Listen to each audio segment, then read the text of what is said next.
Hello friends, இந்த வீடியோவில் என்ன பார்க்க போனால் நேற்று வந்து ஒரு கல்யாணம் வந்து நடக்கு. டெய்லி வந்து கல்யாணம் நடந்துக்கிட்டு இருக்குது.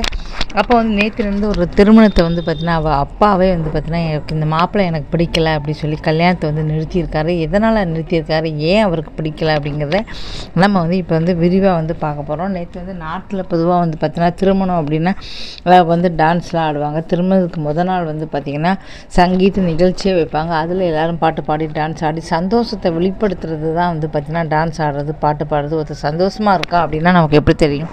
அப்போ அவங்க வந்து டான்ஸ் ஆடுறது, பாட்டு பாடுறது, அதெல்லாம் வந்து பார்த்திங்கன்னா அவங்க சின்ன வயசுலேருந்து வந்து பார்த்திங்கன்னா வயசான கிளை வரை வந்து டான்ஸ் ஆடுறாங்க, பாட்டு பாடுவாங்க. அதெல்லாம் வழக்கமாக உள்ளது. ஆனால் நேற்று என்ன ஆச்சு அப்படின்னா அந்த பொண்ணும் அதே மாதிரி அவங்க கல்யாணம் முதல் நாள் ரிசப்ஷனுக்கு வந்து கல்யாணம் நடத்தலாம் அப்படின்னு சொல்லிட்டு டான்ஸ் ஆடலான்னு ஆட வந்து இது நம்ம பையனுக்கு வந்து பிடிக்கல. உடனே வந்து தடுத்துருக்காரு, நீ டான்ஸ் ஆடக்கூடாது அப்படின்னு சொல்லிட்டு. இதை பார்த்துட்டு பையனோட அப்பா வந்து ஏன் ஆடக்கூடாது அப்படின்னு வந்து கேட்டிருக்காரு. இல்லை எனக்கு பிடிக்கல, அப்படி உங்களுக்கு பிடிக்கலன்னா என் பொண்ணு ஏன் ஆடக்கூடாது அப்படின்னு வந்து சொல்லியிருக்காரு. அவளுடைய சுதந்திரத்தை வந்து நீ பிடிச்ச, என் பொண்ணுக்கு டான்ஸ் ஆடுறது பிடிக்குது, பாட்டு பிடிக்குது, அவள் சந்தோஷமாக இருக்கணும்னு நினைக்கிறேன். ஆனால் உங்கள் சந்தோஷத்துக்காக உங்களுக்கு பிடிக்கலைங்கிறதுக்காக அவள் சந்தோஷத்தை நீங்கள் பறிக்கிறீங்க. அப்போ நாளைக்கு கல்யாணம் ஆயிடுச்சு அப்படின்னா உங்கள் இஷ்டப்படி தான் அவள் வாழணுமா, அவள் இஷ்டப்படி வாழக்கூடாதா அப்படின்னு சொல்லி மிகப்பெரிய ஒரு வாக்குவாதமாக போச்சு. பொதுவாக வந்து பெண்கள் வந்து கல்யாணத்துக்கு அப்புறமே வந்து பார்த்திங்கன்னா சுதந்திரங்கள் ஃபுல்லாகவே பறிக்கப்படுது சொல்லலாம்.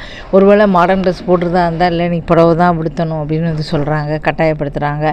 ட்ரெஸ் விஷயத்தில் வந்து அதுமாதிரி சாப்பிட்ற சாப்பாடு விஷயத்தில் இப்படி வந்து எல்லா விஷயத்துலையும் அதுமாதிரி வெளியில் போகிறது அப்படி தான். 4 பேர் ஃப்ரெண்ட்ஸ் கூட பேச பழகிறதுனா கல்யாணத்துக்கு முன்னாடி எப்படி வேணால் இருந்திருக்கலாம். ஆனால் கல்யாணத்துக்கு அப்புறம் ஒரு இது இருக்குது, அதுபடி தான் இருக்கணும் அப்படின்னு சொல்லி நிறைய வீடுகளில் வந்து சொல்கிறாங்க. கல்யாணத்துக்கு முன்னால் மாதிரியே நல்ல விதமாக ட்ரெஸ் போடுறது, வெளியில் சுற்றுறது அப்படிலாம் பண்ணக்கூடாது. 4 பேர் தப்பாக நினைப்பாங்க. கல்யாணம் ஆயிடுச்சு அப்படின்னா 4 பேர் தப்பாக நினைக்க என்ன இருக்குது அப்படின்னு எனக்கு தெரியல. கல்யாணத்துக்கு முன்னாலும் சரி அப்படி இப்படி இதுன்னு சொல்லலாம். சின்ன பொண்ணு காலம் கட்டு கிடக்கு. கல்யாணத்துக்கு அப்புறம் எதனால் அப்படி சொல்லலாம் தெரியல, பயங்கர கட்டுப்பாட்டை வந்து பிடிப்பாங்க.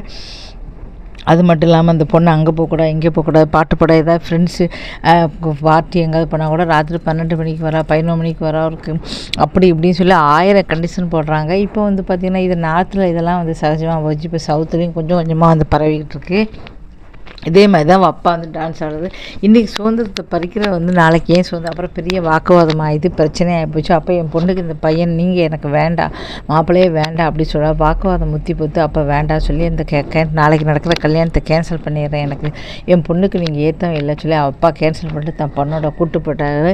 இதை வந்து நிறைய பேர் பாராட்டுறாங்க. ஆனால் நிறைய பேர் வந்து பார்த்தீங்கன்னா திட்டமும் செய்கிறாங்க. நிறைய பேர் பாராட்டுறாங்க. பொண்ணு மேலே வந்து உண்மையிலே அவள் அப்பாவுக்கு வந்து அக்கறை இருக்குது, அதனால தான் வந்து பார்த்திங்கன்னா வேண்டாம் சொல்லி போகிறாரு. இன்றைக்கி வேண்டாம் சொல்ல, நாளைக்கு பொண்ணு வாழ்க்கை ஃபுல்லாக அடிமையாக தான் இருக்கணும் மாப்பிள்ளைக்கு, அதனால தான் அவர் வேண்டாம் சொல்கிறாரு. உண்மையிலே ஒரு நல்ல அப்பா அப்படின்னு நிறைய பேர் சொல்கிறாங்க. இல்லை, அவர் உண்மையிலே ஒரு சின்ன விஷயம் டான்ஸ் ஆடப்பட்டு விட்டு கொடுத்து வாழ்ந்தால் தான் வாழ்க்கை. அப்படி இருக்கும்போது டான்ஸ் ஆடக்கூடாது, பாட்டு பாடக்கூடாது, இதெல்லாம் வந்து பார்த்திங்கன்னா ஒரு மிகப்பெரிய ஒரு கல்யாணத்தையே நிறுத்தி வந்து கூப்பிட்டு போகிறாரு. இவர் வந்து நல்ல தந்தை கிடையாதுன்னு சொல்லிட்டு ஒரு சிலரும் இப்படி நிறைய பேர் வந்து அவங்கவுங்களுக்கு என்னென்ன மனசில் தோணுதோ அதை வந்து பேசிக்கிட்டு இருக்காங்க. ஏன்னா பொதுவாக ஒரு பெண்ணுக்கு வந்து சுதந்திரம் அப்படிங்கிறது இப்போ முன்னால் வந்து எப்படியோ கல்யாணம் ஆகி போகும்போது இப்போ திருமணங்கிறது வந்து பார்த்திங்கன்னா ஆயிரங்காலத்து பயிர் அப்படின்னு சொல்லுவாங்க. ஏன்னா திருமணம் வந்து நடத்துறது அப்படிங்கிறது சின்ன வயசுலேருந்து குழந்தை வந்து பிறந்த உடனே வந்து சேர்த்து வச்சுருவாங்க. பெண் குழந்தை பிறந்தாச்சுன்னொன்னே பெண் குழந்தை பிறந்துச்சா நாளைக்கு அந்த குழந்தைக்கு கல்யாணம் பண்ணமே சொல்லி பிறந்த உடனே அந்த குழந்தைக்கு வந்து பார்த்திங்கன்னா நகை வாங்க பைசா சேர்க்கணும். சாப்பிடக்கூட மாட்டாங்க, நிறைய வீடுகளில் சாப்பிடக்கூட மாட்டாங்க. ஐயோ அவள் கல்யாணத்துக்கு செலவு வேணுமே, அவள் கல்யாண செலவுக்கு பணம் வேணுமே சொல்லிட்டு சாப்பிடாமல் தூங்காமல் உட்காந்து வேலைக்கு போய் கொஞ்சம் கொஞ்சமாக வந்து சேர்த்து கல்யாணம் ஒரே நாள் கல்யாணத்துக்காக இப்போ அவங்க வந்து பார்த்திங்கன்னா ஃபுல்லாகவே வருஷ கணக்காக வந்து பிறந்தையிலேருந்து உழைச்சி வந்து பண்ணுவாங்க. அப்படிப்பட்ட வந்து செலவு செய்கிறது.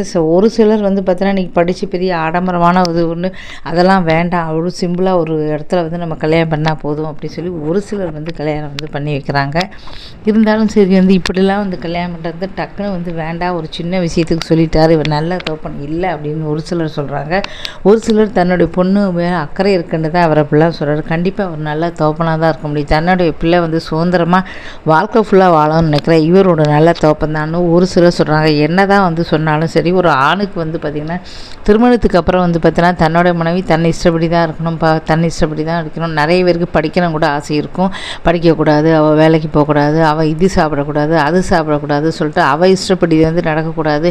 கல்யாணத்து அப்புறம் ஒரு பொண்ணு வந்து பார்த்தீங்கன்னா ஆணுக்கு தான் அடிமை அப்படிங்கிற எண்ணம் தான் வந்து நிறைய பேருக்கு இருக்குது. அந்த எண்ணத்தெல்லாம் இருந்துச்சுன்னா கண்டிப்பாக வந்து மாற்றிடுங்க. அவங்கவுங்க இஷ்டப்படி வாழணும். நீங்கள் என்ன வேணால் பண்ணிக்கோங்க, என்ன வேணால் அவங்கவுங்க இஷ்டப்படி அவங்கவுங்க வாழட்டும் அப்படின்னு விடுறதே கிடையாது. இப்போ வந்து பார்த்தீங்கன்னா நிறைய பெண்கள் முக்கால்வாசி 90% பெண்கள் பார்த்திங்கன்னா தன்னுடைய பெண்கள் கணவருக்காக தான் வாழ்ந்துக்கிட்டு இருக்காங்க. இப்போ வந்து அடிமையாக இருக்காங்க கேட்டால் அவங்களுக்கு பிடிச்சபடி வாழ்கிறாங்க கேட்டால் கண்டிப்பாக வந்து கிடையவே கிடையாது. கணவருக்கு பிடிச்சபடி தான் வாழ வேண்டிய சூழ்நிலை. நிறைய வீடுகளில் கூட வந்து பார்த்திங்கன்னா மாமியார் மாமனார் வரான்னு பயந்து போய் வந்து பார்த்திங்கன்னா அவங்க வந்து உடனே வந்து அன்றைக்கி புடவெல்லாம் கட்டுவாங்க. இப்படி வந்து அவங்க இஷ்டப்படியே அவங்கள வாழ விடுங்க.